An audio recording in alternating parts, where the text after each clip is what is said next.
पाव हाप मतलब कोई positive news से क्या हापते शेंग है कितने सेंसेशनलाइज हो गया अब मी ना है ना यंगिंग ना बुकुम बस ने ना हाप का दम तो है अब यार ना काना कोई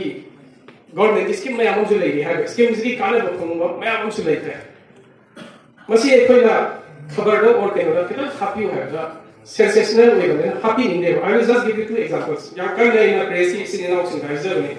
कल ना गुंडों में एलिगेशन हम ला लगी ऑफिस टू की जो व्यू लोग अपनी मार्की है सुमाई तो है ना अमल को ले से कर लेके अपनी व्यू तो जो सुमाई तो वाला मान एलिगेशन तो एक ऑफिसर से ताने जरे सीनियर है कि अन्य मत तो है कि अगर people will know both the things अगर प्रोजेक्ट तो इसी लिए कोई ना यहाँ करना as a bureaucrat में नुआई का वही दिना तो एलिगेशन से ना फ्रंट पे ऐसा आप यहाँ फोक कर गए नुआ लगा ला रहे हैं तो ना 7 पे ऐसा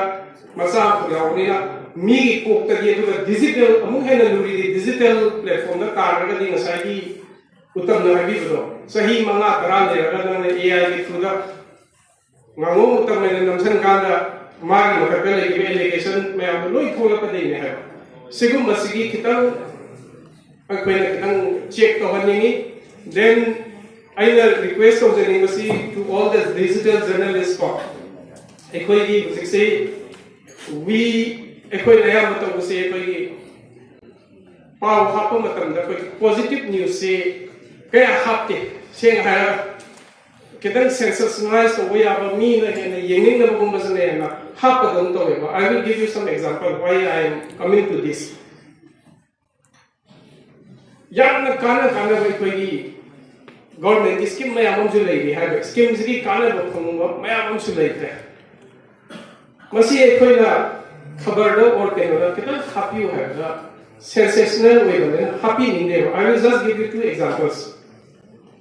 नरांग हम तभी रंगनी कोई थौबाल की सब डिविजनल ऑफिसर ना कोई सोशल वेलफेयर की मखादा लेवा maintenance and welfare of parents and senior citizens act 2007 की मखा से द मेंटेनेंस ट्रिब्यूनल है ना मलाई कोई उत्तम सोशल वेलफेयर की डायरेक्टर ने इन डिप्टी कमिश्नर थौबाल में मतलब ले कोई सेमंबा एक अमली मखादा ममा मप्पा सिंह हन्ना कोई मसा मसू सिंह से ना हन्ना यंगबीदबदली कंप्लेन तो बोंदेबा ममा मप्पा से लंथुआ थंबीरगा याम वाना लेबा कांबू की कंप्लेन तो वही आबगी प्लेटफॉर्म मने हाइबा सिगी से कोई केनोना सब डिविजनल ऑफिसर थौबाल से ना केस अमा खक राइट है लुपा लिसिंग तारा मागी पेरेंट्स सिंह से दा थागी पीगदबने याम important way this this we are seeing in a society now mama mapa si all age ka thamjanba adagi masagi pesa thoga leimin naning de kai leimin na mayam mo society da legi ha ai koi na request ogna sigum basigi benefit phangi ba mi sin du jo affect interact ogiraga mayam da by using the power which we have as a digital journalist mayam da kitang spread to you have me id I call it the tribunal to say, you won't believe me. AWRT Tago, complain like the counseling or Musi Kanana lady, only among the lady. Silent when I did order Matita, Sumba complain about any kind of high with the cannot only in the Kibako. I did Musi Kanana lady later in the day. Get this side, the Queen of Kitan, covered to her name. I did a pub of a gold and scheme labor may am sikisu popularized over the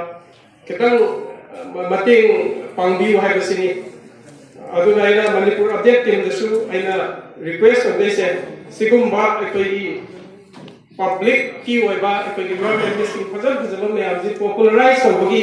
and what I'm happy I am ready to sponsor. I am ready to sponsor that